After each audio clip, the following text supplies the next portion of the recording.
वाल्मीकि गुरुदेव के पद पंकज सिरना,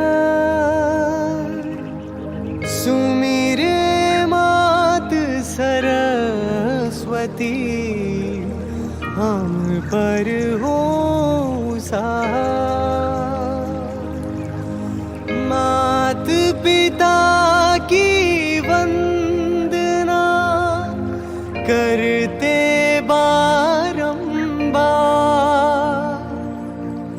गुरुजन राजा प्रजाजन नमन करो स्वीकार।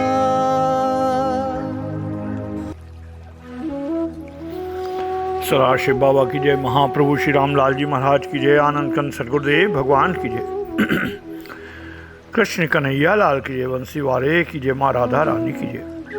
जय गुरुदेव, जय प्रभु जी की, श्री राधे रानी की जय, कृष्ण कन्हैया लाल की जय, श्री सिद्ध गोपाल सवाई धाम की जय।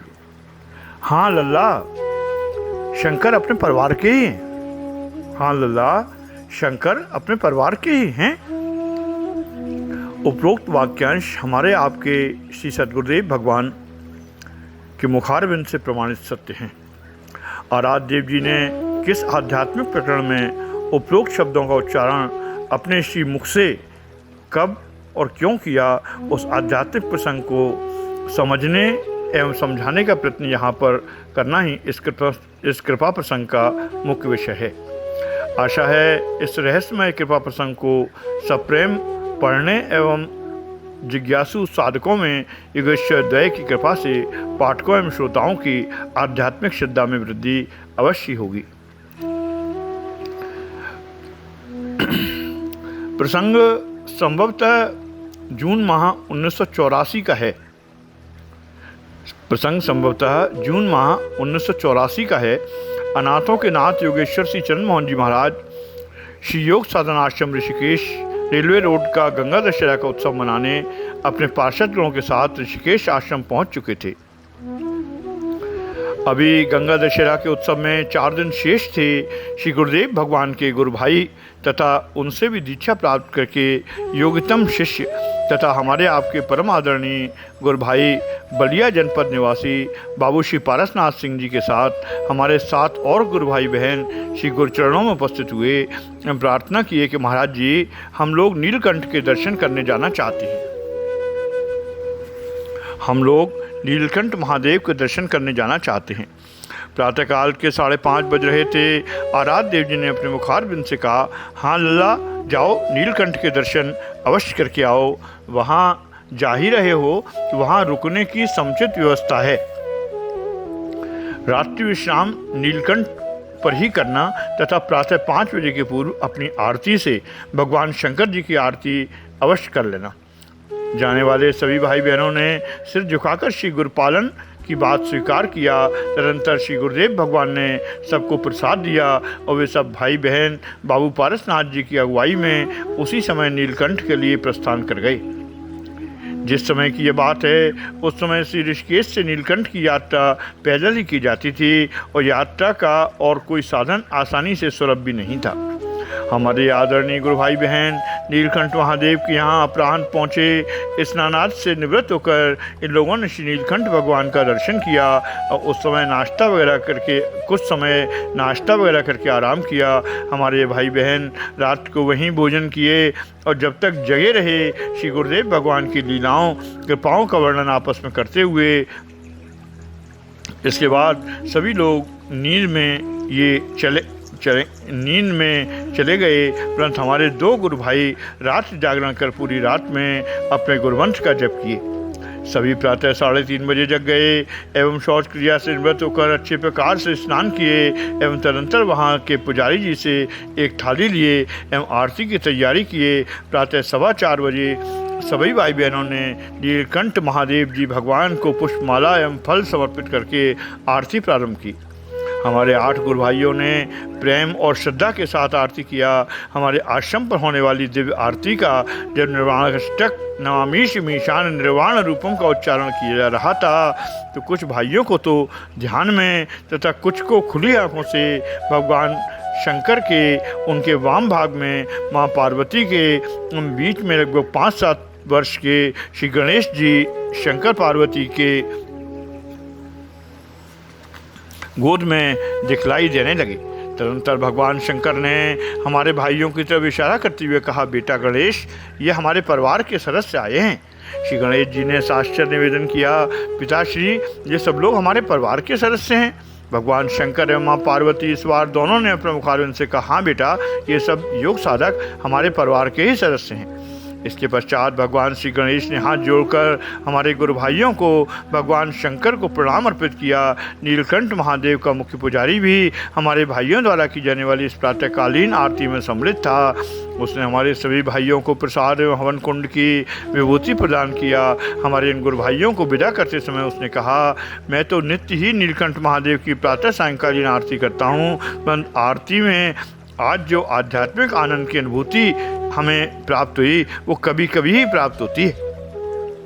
आप लोगों के द्वारा की जाने वाली आरती में जो आनंद हमें आज मिला है, ऐसा आनंद पिछले कई वर्षों से नहीं मिला था। हमारे भाइयों ने भगवान नीलकंठ महादेव को तदनंतर साष्टांग प्रणाम किया। इसके बाद हमारे भाइयों ने मुख्य पुजारी को हाथ जोड़कर जब श्री जय गुरुदेव कहा तो उसने भी हाथ जोड़कर नमस्कार का उत्तर दिए। फिर सभी गुरु भाई बहन योग साधना आश्रम ऋषिकेश की यात्रा की। ब्रह्म मुहूर्त में ही आरंभ किए गए लगभग 10:30 बजे अपने योगाश्रम ये लोग पहुँच गए। श्री योग साधना आश्रम ऋषिकेश जब ये हमारे बंधुगण पहुँचे उस समय श्री आराध्य देव जी दादा गुरुदेव अखंड कोटि ब्रह्मांड नायक परम योग योगेश्वर महाप्रभु श्री रामलाल जी महाराज की आरती कर चुके थे, श्रीमद् भगवद गीता का पाठ कर चुके थे एवं वहाँ उपस्थित हमारे भाई बहनों को पाठ किए गए श्री गीता जी के अध्यायों का भावार्थ समझा रहे थे। आराध्य देव जी ने भावार्थ समझाने के बाद निर्देशित किया कि अपने आपको नियमानुवर्तता में रहकर योग साधना एवं गुरुमंत्र का जप करो। श्री गुरुदेव भगवान ने नियमानुवर्तता से होने वाले लाभ को स्पष्टतया समझाने के लिए एक उदाहरण भी दिया।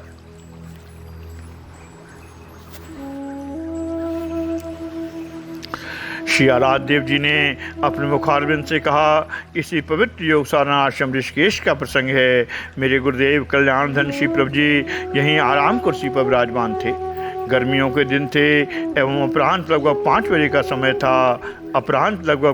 का समय था। हमारे बड़े गुरु भाई परमादरणीय श्री मुलखराज जी महाराज, श्री ब्रह्मचारी गोपालानंद जी महाराज, हमारे छोटे गुरु भाई श्री पारसनाथ जी, श्री बाबू राम जी एवं 2 और गृहस्थ हमारे गुरु भाई बहन प्रभु जी के साथ आराम कुर्सी के सामने फर्श पर बैठे हुए थे। श्री प्रभु जी इस समय पत्रों का उत्तर लिखवाया करते थे एवं पत्र का उत्तर लिखा जा रहा था। परम आदरणीय ब्रह्मचारी श्री गोपालानंद जी महाराज ध्यान मग्न थे। करीब 5:30 बजे श्री ब्रह्मचारी जी ने, जिनकी आंखें बंद थीं, हाथ जोड़कर प्रणाम किया, प्रार्थना की कि प्रभु जी, शरीर छूटने के बाद ये बुढ़िया यहाँ आकर जहाँ बैठती थी वहीं बैठी हुई है, कृपा करके इसका कल्याण किया जाए। श्री प्रभु जी ने कहा, अरे ब्रह्मचारी, इसने अपनी पूरी जिंदगी में पुण्य भी किया है क्या? इसने तो एक भी पुण्य कार्य नहीं किया, न तो कभी दान दिया, न किसी देव मंत्र का जप किया। उसका कल्याण कैसे किया जाए? परम आदरणीय ब्रह्मचारी श्री गोपालानंद जी ने प्रार्थना किया, आपकी बात 100% सत्य है, परंतु क्या यह कम पुण्य का कार्य है कि जिस बुढ़िया ने इस महान पुण्य क्षेत्र में श्री योग साधना आश्रम ऋषिकेश में आपके नित्य दर्शन किए हैं? अतः मेरी प्रार्थना स्वीकार करने की कृपा की जाए भगवान। श्री ब्रह्मचारी जी की प्रार्थना स्वीकार करते हुए श्री प्रभु जी ने उसे स्वर्गलोक के लिए भेज दिया। अपने आदरणीय गुरु भाइयों एवं नवागंतुक योग जिज्ञासियों को उपरोक्त बुढ़िया के संबंध में जानकारी दे देना प्रासंगिक होगा। इसकी जानकारी इस प्रकार है, ऋषिकेश श्री योग साधना आश्रम से करीब 2 फर्लांग की दूरी पर इस बुढ़िया का अपना मकान था। बुढ़िया के 4 लड़के थे, जिसमें से 2 नौकरी करते थे, एक बिजनेस करता था, एक घर पर ही छोटी सी दुकान किया थी जो ठीक ठाक चलती थी। चारों की शादी हो गई थी एवं सब बहुएं घर पर ही रहती थीं। बुढ़िया की 2 लड़कियां थीं जिनकी शादी हो गई थी तथा वे दोनों बाल बच्चों वाली थीं। बुढ़िया के पति का देहांत इस विवाह प्रसंग से करीब 12 वर्ष पूर्व हो गया था।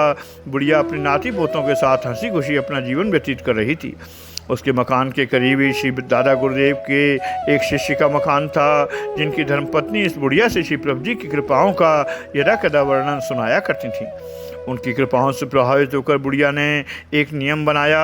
वो गर्मियों के समय में सायंकाल 5 बजे से 7 बजे तक तथा जाड़े के समय सायंकाल 3 बजे से 5 बजे तक योग साधना आश्रम श्री ऋषिकेश के दरबार के सामने किनारे जाकर वहीं से दरबार को प्रणाम करती थी एवं 2 घंटा वहीं बैठकर चुपचाप लोगों की आपस में होने वाली बातों को सुना करती थी।